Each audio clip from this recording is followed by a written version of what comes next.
నమస్తే. భగవద్గీతలో 18వ అధ్యాయం మోక్ష సన్యాస యోగంలో 34వ శ్లోకం. యయా తు ధర్మ కామార్థాన్ ధృత్యాధాయ ధారయతేర్జున ప్రసంగేన ఫలాకాంక్షి ధృతిస్సా పార్థ రాజసి.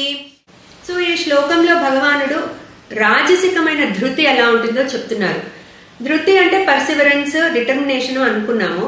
సో ముందు శ్లోకంలో సాత్వికమైన ధృతి ఎలా ఉంటుందో చెప్పారు.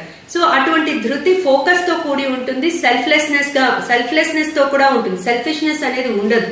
సో దానివల్ల అతడు మనస్సు, ఇంద్రియాలు అలాగే ప్రాణాల యొక్క క్రియలని ఏకాగ్ర చిత్తంతో కంట్రోల్ చేసి ఫోకస్డ్ గా వర్క్ చేయగలుగుతాడు. అలాగే ఈవెన్ ఇన్ మెడిటేషన్ ఫోకస్డ్ గా ఉండగలుగుతాడు. బట్ ఇక్కడ ఈ ధృతి ధర్మ, అర్థ, కామాలతో కూడి ఉంది. అంటే ధర్మము అంటే ఏదైనా ఒక రిజల్ట్ కోసమో, లేకపోతే కామము ఒక ప్లెజర్ కోసమో, అర్థాన్ వెల్త్ కోసమో పాకులాడుతూ ఉంటుంది ఆ ధృతి. సో దానికి తగ్గట్టుగా ప్రసంగైన ఫలాకాంక్షి. సో ఈ మూడిట్లో ఎప్పుడు కూరుకుపోయి ఉంటుంది.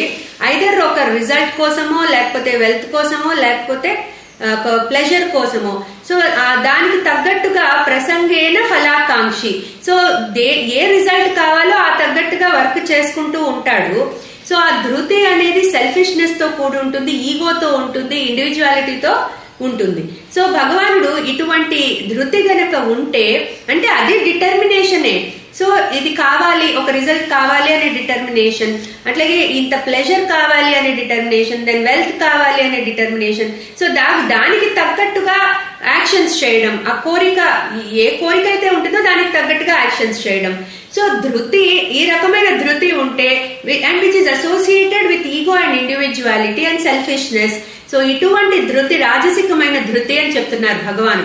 సో ఇవన్నీ మనము ఇంట్రోస్పెక్ట్ చేసుకోవడానికి చాలా యూజ్ అవుతాయి. ఇవన్నీ మనలో ఎటువంటి క్వాలిటీస్ ఉన్నాయి, మనం ఇంకా ఏం డెవలప్ చేసుకుంటే మనం ట్రాన్స్ఫార్మ్ చేసుకోగలుగుతాం అన్నది మనము వివేకంతో ఆలోచించగలగాలి. శ్లోకాలని నేర్చుకుని వీటి మీనింగ్ అర్థం చేసుకుని మనం ట్రాన్స్ఫార్మ్ చేసుకోగలగాలి. క్లీం కృష్ణాయ నమః.